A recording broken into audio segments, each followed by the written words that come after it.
ijod qilishni boshlaganinglarda guruhlar ko'payib ketib qolgan birdaniga ko'payib ketib qolgan. Keyin 50 dan o'tdi-yu, lekin baribir birdaniga hamma guruh tuzishni boshlagan. 50 dan o'tdi deysiz-ku, vaqt ko'rsatdi-da hammasini. Vaqt ko'rsatdi. O'shanda mana birinchi guruhlardan haligi xalqimizning orasida juda ham populyarniy bo'lgan bolalar guruhi bo'lgan bo'lsa, undan keyin mana shu o'zi Laskoy maydan keyin boshlandi bu.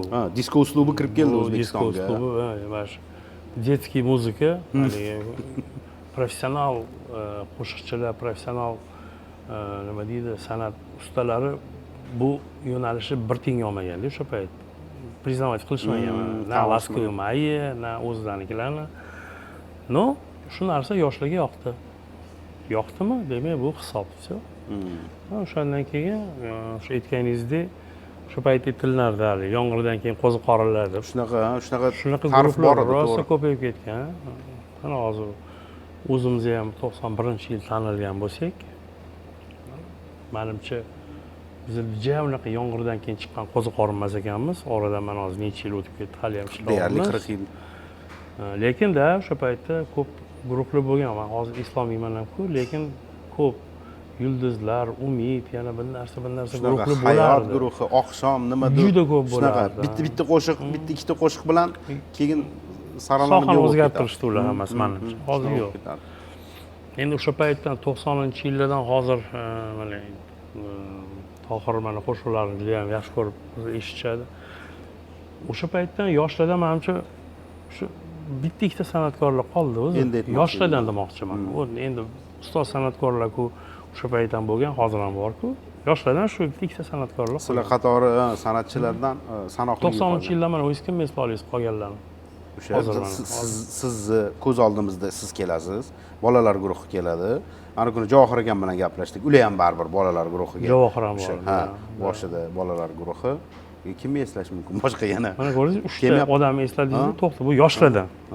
O'shanga aytolmadi, o'sha payt endi katta san'atkor opalarimiz, akalarimiz bo'lishgan, hozir ham ishlashyapti. Bu biz yoshlardan shu paytgacha kelganlar mana biz bo'ldik. Sanoqli. Oldin butun boshli bir albom qilish kerak bo'lgan, Rashtaga. Oldin ijodkor albomga 7 ta 8 ta ashula kirardi. Ilgari. O'sha studiyaga kirib bitta albom yozilardi. Hozir aytganingizdek bitta ashula yozilsa katta gap. O'sha payt albom yozishga kuch bor ekanda.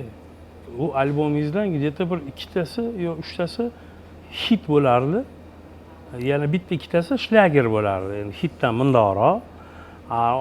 Birinchi bo'lib o'sha hali boya bozorda aytganimiz kasetalarda aylanardi. Bitta точно hit bo'lardi ichida, albom ichida. Endi bu katta narsa-da, 7 ta ashula yozasiz, o'sha 7 ta ashulangizni ham hamma bilardi-da. Hozir endi kirilinadi, trek yozilinadi. Hamma narsa o'zgardi endi. O'zgardi. Solishtiradigan bo'lsak, juda ham katta farq. Oldin yaxshi muzikalar oldin ko'proq yaralgan baribir. Ilgari ko'proq yaralgan. Butun nafaqat bizning estradamizda, butun dunyo estradasida oldin chiroyli kuylar ko'proq bo'lgan.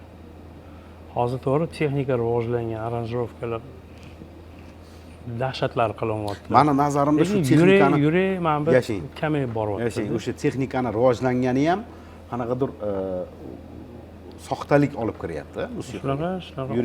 Oldin misol uchun mana Abbalarni eslang, muzikalarni Abba, Boniyemlar mana misol uchun o'tdan oladigan bo'lsa, rossiyskiy yulduzlarni oladigan bo'lsangiz, qancha chiroyli qo'shiqlar yozilganda, o'zida-chi qanaqa chiroyli qo'shiqlar yozilgan. Bu hozir endi o'sha aytganingizdek trek shu bitta olinadi, shu ichiga bitta narsani tiqadi, shuni aylantirib bo'ldi. Oddiy va soddalashib ketdi, umuman bunday arzonlashib ketdi. Shu narsaga talab hozir yaxshi. Hozir talab bor.